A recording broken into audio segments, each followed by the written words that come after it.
जो E27 fuel ये आने वाला है, जिसका हवा मचा हुआ है, तो क्या इस समय पेट्रोल गाड़ियां लेना समझदारी है 2025 के अंदर? भाई साहब एक बारी ना अपनी गाड़ी को स्टार्ट करके न्यूट्रल पे ना जरा रेस मार के देखना भाई साहब, पूरा मोहल्ला काले धुएं में भर जाएगा। वो चीज को अवॉइड करने के लिए ऐसी सीना चोरी भाई, चोरी और सीना चोरी। गडकरी जी बख्श दो जनता बख्श दो यार जनता को, बहुत दुनिया परेशान हो रही है। आपने भाई गन्ना जो है ना Gadkari ji, petrol fuel pump में नहीं डाल दिया, फ्यूल टैंक में, आपने साइलेंसर में ही दे दिया गन्ना। तो दोस्तों स्वागत है आपका हमारे चैनल दक्ष अग्निहोत्री पे। मैं हूं नवनीत, ये है दक्ष, हम रखेंगे अपना पक्ष। तो मेरे भाई आज की वीडियो में ओ हो भाई साहब, इतनी पब्लिक घबराई हुई है भाई साहब। सरकार ने तो पब्लिक को इतना डरा के रखा है। E27 भूत ही बना दिया है भाई साहब, पब्लिक का भूत बना दिया सरकार ने। लोग हमें इतने फोन करते हैं कंसल्टेंसी में, हर बंदा घबराया हुआ होता है। सर पेट्रोल गाड़ी E27 है, पेट्रोल गाड़ी लूं या ना लूं, खराब तो नहीं हो जाएगी। E27 का फियर लोगों में इतना डाल दिया। डीजल लोग DPF के इशू से लेते नहीं है। डीजल तो भाई साहब लोगों के लिए ऐसा हो गया जैसे मतलब अछूत चीज होती है कोई। हाँ, शराबत होती है, शराबत की भाई साहब DPF का जी इशू आ जाएगा जी, रीजनरेशन मांगेगी। करेंगे इसके बारे में भी डिस्कस करेंगे। तो पहले डिस्कस करेंगे आज की E27 गाड़ियां, जो E27 फ्यूल ये आने वाला है, जिसका हवा मचा हुआ है। तो क्या इस समय पेट्रोल गाड़ियां लेना समझदारी है 2025 के अंदर? मुद्दे की बात यही होगी कि पेट्रोल गाड़ी लेनी चाहिए, किसको लेनी चाहिए, क्यों लेनी चाहिए, किस टाइप के इंजन लेने सेफ है, कैसी सेफ प्ले क्या है, सेफ गेम खेलोगे तो बचे रहोगे। डीजल किसको लेनी है, EV किसको लेनी है, मेन बात हम वो करेंगे। E27 ये जो नया सांप सरकार ने निकाला है, अभी जो शगुफा छोड़ा ना सरकार ने, बहुत जल्दी लागू होगा। दोस्तों बात ये है कि अभी फिलहाल जो 2025 में जितनी भी गाड़ियां आ रही हैं में मार्केट में अवेलेबल है, वो E20 कंपैटिबल इंजन के साथ हैं। फ्यूल पंप सबके चेंज हो चुके हैं। चेंजेस नई मैन्युफैक्चरिंग में जिसमें होनी थे लेटेस्ट गाड़ियों में, वो सब हो चुके हैं। सेकंड हैंड गाड़ी अवॉइड कर दो। कहने मेरे भाइयों, जो लोग सेकंड हैंड गाड़ी खरीदते हैं ना, ये सोच के पैसा बच रहा है, बहुत बढ़िया डील मिल रही है, तो भैया बहुत ही गड़बड़ होने वाली है। सेकंड हैंड सबसे ज्यादा इफेक्ट जो होएगा ये सेकंड हैंड मार्केट पे होने वाला है। सेकंड हैंड मार्केट खत्म है भैया, खत्म है। और अगर जो बंदा सेकंड हैंड गाड़ी ले रहा है वो वही बचा रहेगा जिसकी गाड़ी चलती ही ना के बराबर है। चलती का नाम गाड़ी है। और अगर आप इस समय एकदम E27 जो है एप्लीकेबल नहीं होगा, नहीं होगा, बिल्कुल सही बात है। देखो भाई, घबराने की बात किन लोगों को है, जो पुरानी गाड़ियां चला रहे हैं, जिनकी गाड़ी अब मान लो E10 है, जो नई गाड़ी लेने की सोच रहे हैं। भाई आज की डेट में, करंट सिनेरियो में तो कोई दिक्कत नहीं, कोई डरने वाली बात नहीं है भाई। ऐसे तो मेरे भाई E27 जब आ जाएगा, गाड़ियां E27 के कंपैटिबल में हो जाएंगी, और कल को आप E27 वाली गाड़ी लोगे, फर्ज करो 2026 में आप ले रहे हो, तो भाई क्या भरोसा कल को E30 आ जाए, E35 कर दें, E35 आ जाए, फिर E35 की गाड़ी लो तो E40 कर जाए। तो ये जो साइकिल है मेरे भाई, ये तो रुकने वाली नहीं है। अगर आज की हम बात करें 2025 आज की तारीख की हम बात करें, तो पेट्रोल गाड़ी भाई, अगर तो आपकी रनिंग कम है, आपको रिफाइनमेंट चाहिए, एक अच्छा शांत इंजन चाहिए, तो पेट्रोल इंजन आप ले सकते हो। बहुत सी कंपनियां हैं जो ऑफर ही पेट्रोल कर रही हैं। जैसे होंडा के पास सिर्फ पेट्रोल इंजन है, वॉक्सवैगन स्कोडा के पास सिर्फ पेट्रोल इंजन है, मारुति के पास सिर्फ पेट्रोल इंजन है। अगर आप CNG वाला सेगमेंट साइड कर दो, तो मारुति के पास सिर्फ और सिर्फ पेट्रोल गाड़ी है यार। वो 1.5 लाख गाड़ियां बेच रहे हैं। उनका होगा क्या? बिल्कुल सही बात है। देखो दोस्तों, थोड़ा सा डरने का सिर्फ रीजन उन लोगों के लिए है जो टर्बो पेट्रोल ले रहे हैं। बिल्कुल, क्योंकि ये जो इंजन होते हैं, ये जो गाड़ियां हैं, ये बहुत ज्यादा मिक्सचर वाले फ्यूल के साथ नहीं चल पाएंगी। बिल्कुल सही बात है। अगर तो आप नेचुरली एस्पिरेटेड इंजन ले रहे हो तो कोई घबराने वाली बात नहीं है। बिल्कुल सही बात है। और अगर टर्बो भी आप लेते हो, तो कल को अगर E27 हो जाएगा, तो गाड़ी के अंदर भाई ये चेंजेस करने ही पड़ेंगे। देखो भाई, साफ सीधी सी बात है, पेट्रोल ऐसा फ्यूल है कि उसमें इथेनॉल और भी ज्यादा मिला दोगे ना, वो बेचारा तब भी चल जाएगा। पेट्रोल इंजन होते ही ऐसा है। डीजल में आज तक ऐसी कोई मिलावट इन्होंने नहीं कर रखी है। कोशिश की थी इन्होंने, कोशिश करी थी, लेकिन नाकामयाब हो गए थे, कर नहीं पाए। उसका कारण क्या है मेरे भाई? डीजल अकेला गाड़ियों में नहीं चलता है। डीजल का जो मेन पर्पस है हिंदुस्तान में या ऑल ओवर वर्ल्ड में, वो है ट्रांसपोर्टेशन। इधर का माल उधर, उधर का माल इधर। मुंबई से दिल्ली ट्रक आया, ट्रक दिल्ली से अहमदाबाद गया, दिल्ली से यहाँ गया, मुंबई से यहाँ गया। डीजल का मेन काम है ट्रांसपोर्ट करना। हैवी फ्यूल होता है, हैवी इंजन होते हैं। डीजल इंजन में भारी मटेरियल लगता है, सब कुछ अलग होता है पेट्रोल से। इसलिए डीजल इंजन में मिलावट नहीं चल सकती, और ना मिलावट कोई कर रखी है। तो भाई अब बात मुद्दे की ये है कि अगर आप पेट्रोल गाड़ी अभी लेना चाहते हो तो कोई ऐसी घबराने वाली बात नहीं है, आप ले सकते हो। क्योंकि भाई देखो जो है सबके साथ ही है। जाम में भाई अकेले आप नहीं फंसे हुए, पूरी सड़क जाम हो रखी है, हर बंदा फंसा हुआ है। ऐसा तो है नहीं कि भाई E27 अकेला पंजाब में आ रहा है, दिल्ली वालों के लिए नहीं है, या अकेला दिल्ली में आ रहा है, यूपी वालों के लिए नहीं है। भाई जो है सबके साथ है। आप हिंदुस्तान के किसी भी कोने में रह रहे हो, हर जगह E20 मिल रहा है। E27 अगर एप्लीकेबल हुआ वो भी हर जगह मिलेगा, जो होएगा सबके साथ होएगा वो। तो अभी घबराने वाली फिलहाल के लिए कोई बात नहीं है भाई कि आप डर के बैठ जाओ कि मैं तो भैया 27 आएगी ना तभी लूंगा। हाँ, घबराने वाली बात किसको है? भैया जो गाड़ियां ले चुका है बंदा, जो पुरानी गाड़ियां चला रहे हैं, उनके लिए टेंशन वाली यार। बात मेरी है। नजर में अगर किसी ने 2018 में भी कोई गाड़ी खरीदी है तो 7 साल पुरानी गाड़ी पुरानी नहीं हो जाती। बिल्कुल। लेकिन ये बात सरकार को कौन समझाएगा?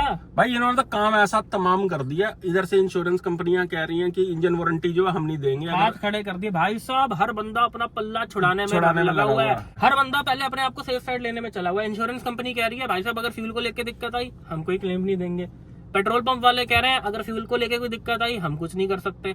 कंपनी वाले, कंपनी जो गाड़ी बना रही है, वारंटी दे रही है, भाई साहब कंपनी भी कह रही है, कंपनी ने भी हाथ खड़े कर दिए हैं। कंपनी भी कह रही है कि अगर फ्यूल की वजह से दिक्कत आई तो सरकार को जाके बोलो, हमारा इसमें कोई लेना देना नहीं है, कोई क्लेम नहीं कर सकता। सब के सब अंदर गति मिले हुए हैं, कंपनियों को फायदा होएगा E27 से। मेरे भाई बात को समझो। नई गाड़ियां बिकेंगी, माल आएगा भाई, कमाल हो जाएगा। बेसिकली ये सारा नाटक हो रहा है भाई कि ये बेसिकली धीरे धीरे करके जैसे डीजल पे डरा दिया लोगों को, ऐसे ये पेट्रोल पे डराने लगे हुए हैं और ईवी की तरफ लोगों को शिफ्ट करना है। भाई मैं आपको इसका मेन रीजन बताता हूँ जो मुझे लगता है। पेट्रोल और डीजल हिंदुस्तान की खपत नहीं है। पेट्रोल डीजल कोई मुंबई में या कोई धारावी में या कोई दिल्ली में नहीं निकल रहा है, ये बाहर की कंट्रीज से डॉलर्स में परचेज करना पड़ रहा है। बिल्कुल। जो कि इनको बहुत महंगा पड़ता है। हिंदुस्तान की खपत क्या है? जो इनकी अपनी पैदावार है, बिजली। डीजल के इन्होंने लोगों को जोगा नहीं छोड़ा। पेट्रोल के लिए ये 10 साल का रूल कर नहीं सकते, इसलिए पेट्रोल में चेंजेस इतने कर दो कि लोग खुद पीछे हट जाएं। ये जो सरकार पुश कर रही है ना इस समय, वो कर रही है ईवी गाड़ियों को। ये चाह रही है कि तुम डीजल भी मत लो, तुम पेट्रोल भी मत लो, तुम ईवी गाड़ियां लो। भाई अक्लमंदी का सौदा ये है कि डीजल गाड़ी बिल्कुल ली जा सकती है। भाई देखो 100 बात की एक बात, अगर आपकी गाड़ी चलती है, ध्यान से समझ लो, पेट्रोल गाड़ी होती है सजाने के लिए, डीजल गाड़ी होती है चलाने के लिए। चाहे हम बात करें 2025 की या 2010 की या 2015 की या आने वाले 100 सालों की। बिल्कुल भाई डीजल गाड़ी फ्यूल एफिशिएंट होती है। पेट्रोल गाड़ियां पहले के टाइम पे वही बंदा लेता था जिसकी संडे चलनी है या कोई आर्मी में की गाड़ी खड़ी रहनी है। गाड़ी का मतलब ही डीजल हुआ करता था। सही बात है। जो फ्यूल एफिशिएंसी डीजल देता है, जो पावर पंच डीजल के अंदर आता है वो, भाई आप डीजल का सबसे नीचे वाला इंजन भी ले लो, चाहे अल्ट्रॉस के अंदर जो आ रहा है भाई साहब, वो भी 200 Nm टॉर्क देता है। भाइयों जरा मेरे व्यूअर्स जरा कमेंट करके बता दो आप में से कौन कौन लोग हैं जो स्विफ्ट में डीजल चला रहे थे या चलाते हैं, ब्रीजा में चला रहे थे, इको स्पोर्ट में चला रहे थे, क्रेटा वगैरह में, 3XO में, XUV में महिंद्रा का डीजल इंजन। मतलब डीजल ओनर्स ना कमेंट करो, एक बार कमेंट कर दो भाई साहब। डीजल कितने खुश होते हैं लोग की माइलेज बढ़िया आ रही है, पेट्रोल वाले रो रहे होते हैं। बिल्कुल, पावर की भी कमी नहीं है ना माइलेज की कमी है, तो भाई क्यों नहीं लेने डीजल इंजन, और आता भी सस्ता है। भाई साहब एक मुझे बात बताओ, आपने एक टर्बो गाड़ी लिया, आपने मान लो काइलैक लिया या 3XO का TGDI लिया, अब आपको उसमें 95 ऑक्टेन ही डलवाना पड़ेगा जो रिकमेंडेड है। 95 ऑक्टेन अगर मैं MP की बात करूं तो 115 रुपए का है, और MP में डीजल कितने का है? 90 रुपए का। भाई साहब 15 रुपए का फर्क आ गया। और जब आप फुल टैंक पे कैलकुलेट करो, अब देखो कैसे 500-700 रुपए का फर्क आता है। आप लॉन्ग टर्म पे कैलकुलेट, भाई पैसा बचता है। तो भाई कहने का मतलब ये है, अगर आपकी गाड़ी बहुत ज्यादा चलती है तो डीजल लेनी अक्लमंदी है। एक चीज को लेके हम बात करेंगे जिस चीज पे लोग बहुत ज्यादा घबराए हुए हैं डीजल में, वो है DPF का इशू भाई, रीजनरेशन का। DPF तो ऐसे हो गया जैसे पता नहीं, जैसे मैं शुरू में बात कर रहा था हार्ट अटैक है ये। भाई सबसे पहले तो आप ये समझो, अगर आपकी गाड़ी रेगुलर चलती है, फ्रीक्वेंटली हाईवेज पे चलती है, तो डीजल लेनी एक अक्लमंदी है। DPF क्यों आता है जरा लोगों को बता दो, क्या कारण क्या है? भाई स्लो अगर आप गाड़ी चलाते हो तो सल्फर जमा हो जाता है। बेसिकली क्या है कि थोड़ा सा इंजन को रेव भी करना पड़ता है, इसलिए वो इशू आ जाता है। जिनकी चलती बहुत ही कम है गाड़ी ना, उनको आते हैं इशू, जो भाई 20-50 की स्पीड पे ही चलाते रहते हैं गाड़ी जो। और यार ये कोई ऐसी बीमारी थोड़ी ना है कि आपका इंजन सीज हो गया, अगर आप सर्विस सेंटर जाओगे वो क्लीन कर देंगे। भाई साहब डीजल ओनर्स जरा मेरी एक बात पे गौर करना भाई, जरा कमेंट में बता दो कितने ऐसे डीजल ओनर्स हैं जिनके पास 2020 से पुरानी डीजल गाड़ियां हैं। भाई साहब एक बारी ना अपनी गाड़ी को स्टार्ट करके न्यूट्रल पे ना जरा रेस मार के देखना, भाई साहब पूरा मोहल्ला काले धुएं में भर जाएगा।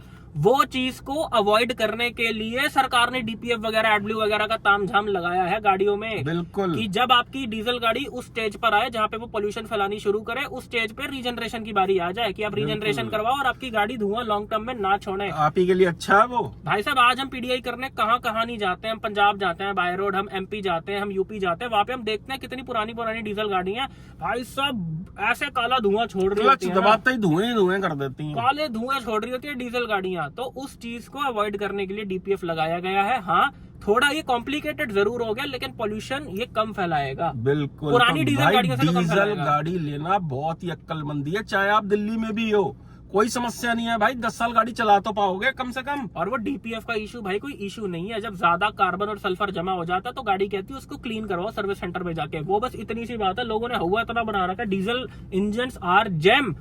बल्कि मैं तो कहूंगा आज की डीजल इंजन और भी बहुत अच्छे आ रहे हैं, जैसे सोनेट का डीजल, भाई साहब 3XO का डीजल देख लो, लाजवाब इंजन है भाई। लोग कह रहे डीजल पहले आया करते थे आज नहीं आते, भाई मैं कह रहा हूँ आज डीजल ज्यादा इंजन बेटर आते है। हैं। आप ये देख लो XUV 700 में किस लेवल का डीजल इंजन आ रहा है भाई साहब। हैरियर सफारी में जो डीजल इंजन आ कितने- रहे हैं फिएट के, कितने अच्छे इंजन है। आपको 20 अगर आप XUV का 18 लाख का वेरिएंट ले लो स्कॉर्पियो का, तो आपको 400 Nm के टॉर्क मिल रहे हैं इतने कम बहुत पैसों ही में। लाजवाब गाड़ियां यार। पहले के टाइम पे दोस्तों 500 वगैरह में कहाँ इतने टॉर्क आया करते थे, तो डीजल इंजन आज इतने सोने जैसे हैं और लोगों को लेने ही नहीं दे रही सरकार। बिल्कुल, डरने की भाई जरूरत नहीं है, जिसको रिक्वायरमेंट है वो जरूर ले सकता है डीजल इंजन।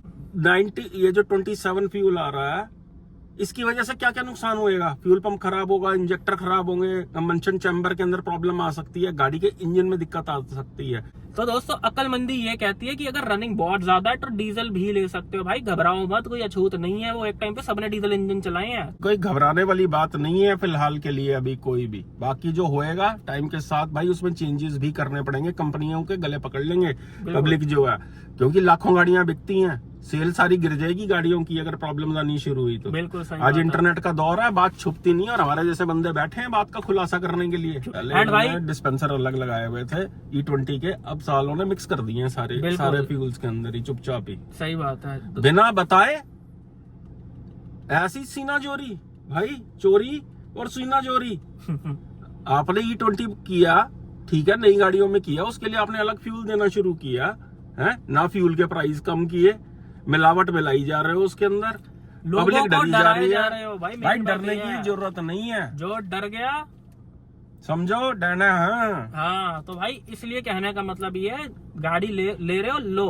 भाई हमारा मकसद ये है कि हमारा जो भी सब्सक्राइबर देख रहा है भाई वीडियो को, जो भी हमें लोग फॉलो करते हैं, भाई गाड़ी होती है स्वाद लेने के लिए, चलाने के लिए, अपनी फैमिली के साथ घूमने के लिए, अपने काम धंधे पे लेके जाने के लिए, हर तरीके से काम आती है। और गाड़ी अगर भाई फ्यूल एफिशिएंट नहीं होएगी तो चलाने का स्वाद जीरो हो जाता है कि आप माइलेज लगा के चला रहे हो। तो भाई डीजल ही अक्लमंदी है, आज भी, आने वाले 5 साल बाद भी रहती दुनिया तक, जब तक फ्यूल सारे जब तक डीजल इंजन पूरे बंद नहीं कर देती ना सरकार, जो कि हो नहीं पाएंगे कभी भी, बिल्कुल सही बात है, तब तक भैया डीजल लेना ही अक्लमंदी है। इनकी और 10 साल यार में अगर 20,000 कम भी चल रही है ना तब भी ले लो डीजल, अगर रीजनरेशन आएगा तो करवा लेना, सर्विस सेंटर वाले कर देते हैं बिना कोई चार्जेस भाई साहब पेट्रोल इंजन चला रहे हो, ना माइलेज दे रहा है, ना परफॉर्मेंस दे रहा है, फ्यूल पंप और खराब हो गया, इससे बढ़िया तो रीजनरेशन ही करवाते रहना भाई, कम चलने पे भी क्या फर्क पड़ रहा है। ज्यादा चलेगी तो कोई समस्या नहीं है, अगर रीजनरेशन का इशू आ भी जाता तो कोई ऐसी बड़ी प्रॉब्लम नहीं है कि गाड़ी सीज हो गई है। सही बात है, थोड़ी पिकअप कम हो जाती है, सर्विस सेंटर वाले वो भी ठीक कर देते हैं, चलती रहती है गाड़ी पिकअप।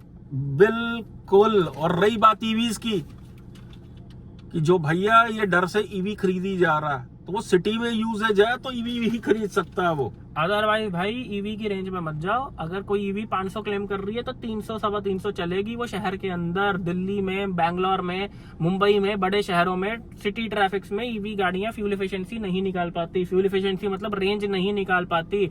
ये जो कंपनी आपको क्लेम करती है ना जी हमारी गाड़ी 640 की रेंज है जी, 520 की है, ये भाई खुले खाली हाईवे पे चलाते हैं 70-80 पे क्रूज करके, बेस्ट से बेस्ट कंडीशन में मैक्सिमम रेंज निकाल के आपको पागल बनाया जाता है। हमने देखे हैं लोग भाई विंडसर ईवी लेके भी रो रहे हैं कि 200 से ज्यादा की रेंज नहीं आ रही। भाई दिल्ली में नहीं आ सकती रेंज, इसलिए ईवी गाड़ी तब लेना अगर घर की दूसरी या तीसरी गाड़ी है। पहली गाड़ी ले रहे हो तो फंसोगे ईवी लेके। अगर चेंजेस होंगे गाड़ी में तो इस साल कोई चेंजेस नहीं होने वाले हैं कि आप वेट कर रहे हो भाई कि E27 कंपेटेबल इंजन आ जाए। तो अब जब नए लॉट बनेंगे ना जनवरी के बाद, उसके अंदर अगर गवर्नमेंट ने एप्लीकेबल कर ही दिया इसको तो फिर गाड़ियों में चेंजेस करने ही पड़ेंगे। गडकरी जी बख्श दो जनता बख्श दो यार जनता को, बहुत दुनिया परेशान हो रही है। कहाँ लेके जाओगे देश की जीडीपी को, मैं तो समझ नहीं पा रहा। जब आम आदमी ही इतनी बुरे लाले लग जाएंगे उसके, क्या करेगी देश की जीडीपी। आपने भाई गन्ना जो है ना Gadkari ji, petrol fuel pump में नहीं डाल दिया, फ्यूल टैंक में आपने साइलेंसर में ही दे दिया गन्ना। तो दोस्तों यही थी आज की वीडियो। आई होप वीडियो आपको बहुत पसंद है।